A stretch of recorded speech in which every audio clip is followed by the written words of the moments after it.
Alright, so welcome back to the channel, and in this video I have another revolve and extrusion kind of with this one. So this is going to have a few different things.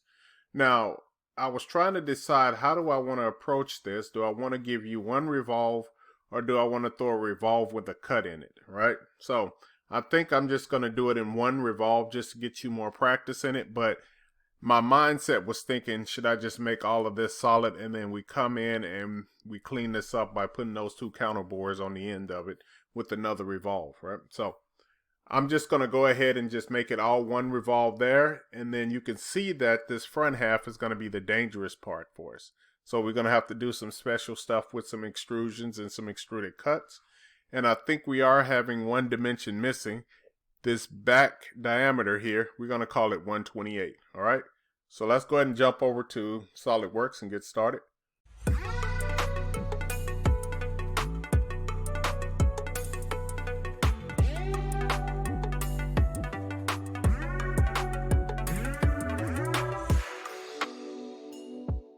Okay, so here in Solidworks, I'm just going to go ahead and hit the new icon here. Now double click on parts. And then this one will be in millimeters, so I will make sure that I go ahead and change my units. And you can see here at the bottom that it is reading millimeters, grams, and seconds. Okay, let's go ahead and jump over to the sketch. Create a new sketch. Then I have to pick a profile. I'll go ahead and pick the right plane. And then I'll go ahead and use a center line this time. So I'm just going to draw a center line and just send it straight across here. Okay, now I'm going to make this midpoint, and that I'm trying to think the origin of it, and I'll go ahead and make both of those a coincidence. So I'll select that, hold down the shift button, select here, and then I should have an option to coincident them. Okay, now that's in the middle. I usually like to put a dimension on my center line. It's not really necessary, but the reason why I do this is so that I know that my drawing, and the way I think about it is that I let this be the whole entire limits of my drawing. So the total length of my drawing is going to be 260. So therefore, I'll start off by making this 260, right? All right. Next, I'll go ahead and kind of free sketch the profile of what I want underneath here. So I'll start here on the inside. I know it goes something like this. We're going to go up this way. And once again, this don't have to be perfect or represent exactly what we're going to see, but we'll come back later and drive this to it, right? Okay, so here in the front, things are a little bit differently. And I think I'm just going to approach it. Yeah, I guess I can approach it kind of like this. Okay. Yeah, I think I can approach it kind of like this and make it work. All right, since I have a lot of kind of diameter dimensions and things of that nature, I will be using the symmetrical dimensioning option. But first, let me go ahead and kind of set this to the limits of my drawing. I'm just going to select that line here, hold down the shift button, select that point there, and then I should have a coincidence option there, so that'll lock the back to that. Go this line, select that point, give me a coincidence, and that should lock it to the front part. Okay, so now I know my total distance of this is going to be set to whatever my center line is. Let's go ahead and start working around this and putting some more dimensions on it. So I'll start off with a dimension here. This has a dimension of 32. And then in the front, we have a dimension here, which should be set to 50. Here on the inside, I have a dimension on this line, which is going to be set to 35. And likewise here on the other end.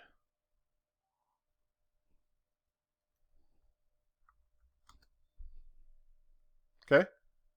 Now we're going to start off by putting all of our radial dimensions on here. So I'll go use the symmetric linear diameter dimension. Remember, pick your center line first, and then this line here. I'll go ahead and set this equal to a diameter of 100. But what I'm going to do first is I'm just going to go ahead and place all of these on here, right? So I'm going to go here to here. Let's move this one out here. We're going to have this one that we're going to need to set up. We're going to need this line here. So we're going to go here to here.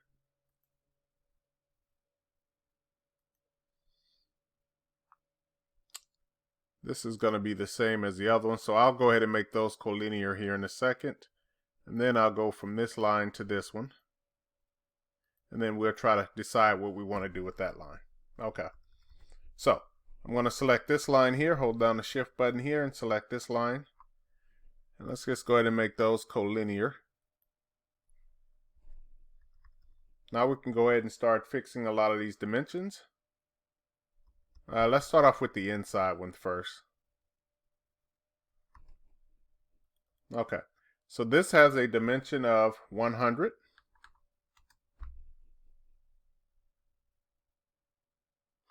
All right, next, this has a dimension of 140.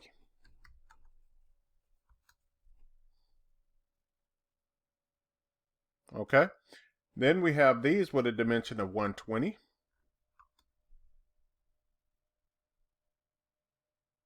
Okay, and then we have this that has that dimension that we were talking about before, and I think I said it was 130. It should be what? I'm adding these numbers together, so it should be about 228. Yes. And then we need to figure out what are we going to do with this one here in the front, right? It has a radius of 90. So let's just go ahead and make it 180.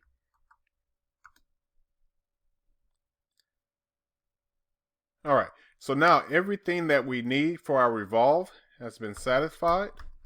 Let's go ahead and exit this. Let's go ahead and take a look at the revolve command. So we're going to go to the feature, revolve. It should have everything satisfied, as it does have a closed profile and that. And then we'll go ahead and hit the OK button here. All right, now we're ready to start dealing with what we have here in the front end. So let's go ahead and select this face. And then we're going to select that sketch there. I'm going to create a couple of rectangles. I'm just going to use a couple of corner rectangles, and I will definitely over exaggerate these.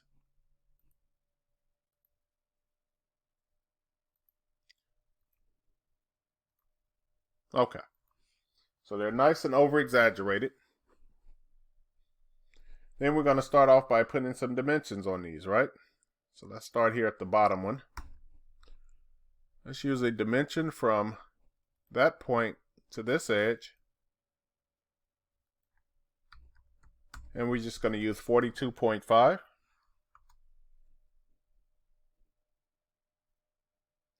The distance between each one of these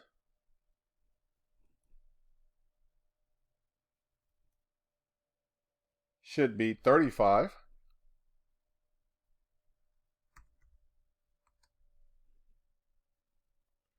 This distance from here to here should be 25. Okay, and then let's start lining some of this stuff up, right, to make our life a little bit easier. For example, this line and this line should be collinear, and they also should be equal to each other. Okay? Let's escape from here. We know that this line and this line should be collinear.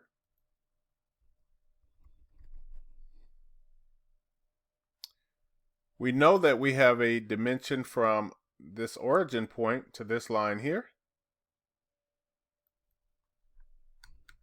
And it has a distance of 114.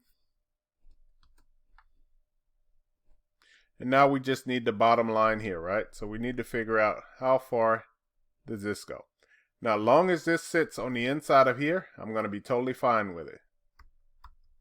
Okay? I'm trying to think, should I use this? Sure, why not? Let's go ahead and see if we can grab that face there.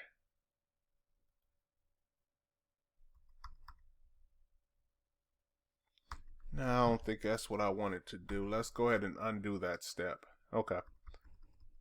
I want this line to be onto that edge, right? So I'm just gonna select that line there, hold down the shift button, and let's see if it'll let me select that edge. And then we're just gonna say, hey, make a coincidence there. Okay, so that'll satisfy everything at the bottom, and as long as this circle will grow, it should fix it. Let's take a look at the top here and start doing some of the same things. So select that line and this one, make them coincidence and collinear. I'm sorry, collinear and equal. All right, we're gonna next throw a few dimensions on here, so we know that we have a dimension from that center point here out to the edge at 42.5.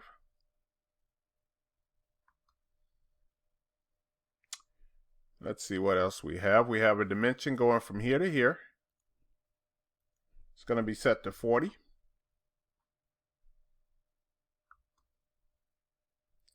We have an overall length from here to here.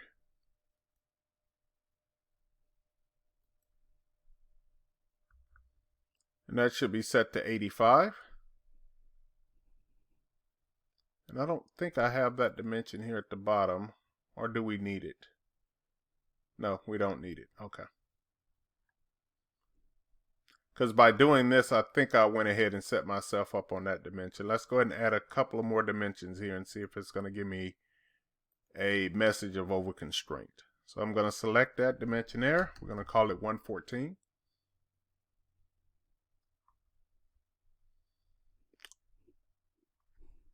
All right, we're going to go ahead and select this line here. Hold down the shift button and select here. Should be collinear.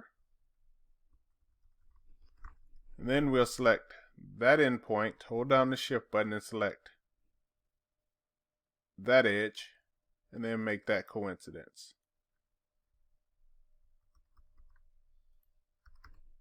All right, and I think we have everything done. Okay. Let's go ahead and exit this. We're going to take a look at an extrusion.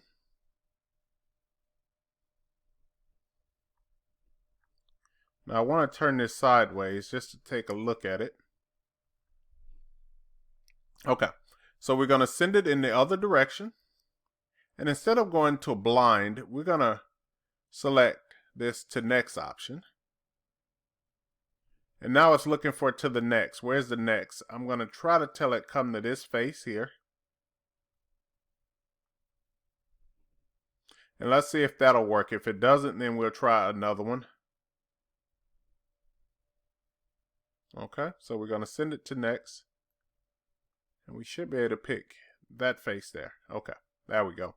So we send it to next. We select it here and we select the face. And it should be able to find that face. So it's giving me a rebuild error, which is okay. And then we'll tell it to... I'm not sure why that is not working. Let's go ahead and just tell it to blind. And then we're going to take that out. And we know the height of this is going to be 50 going that direction. Okay. Not quite sure why that didn't automatically go to that, but we got one more step here and we'll be finished. All right. So next, I'm just going to go ahead and select this face again and create a sketch on it. All right, like we did before, we're going to use this sketch here. I'll select that endpoint and bring it down somewhere on the inside of here. Likewise on this one. So I'm just going to select that endpoint, bring it somewhere here. And I'm over exaggerating these lines on purpose. Okay. So I'm just going to select this line here, hold down the shift button, And let's see if it'll let me select that line there. Should be able to collinear that one. Let's do one more. So we're going to select this line here. Hold down the shift button, get that line there. Collinear that. And then here at the bottom, we're going to go ahead and add these dimensions, right? So we have a dimension of this line here at a distance of 30.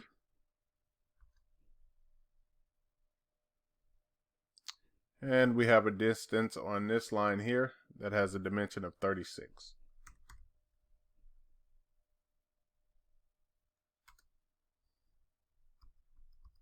Okay, let's go ahead and finish this. Now, instead of a extrude our base, we're going to have a cut to go through. And then we're going to send this back to 50 as well, right? So we'll hit the OK button. It should cut in that and now flatten that surface. And now you can see that this part is completed, right? A couple of little struggling parts on it, but I think overall we are able to get through it. So I want to thank you for tuning in and watching this another example of a revolve and extrude and extruded cut. So thank you for taking the time to come back to this video. As always, keep drafting. See you in the next video.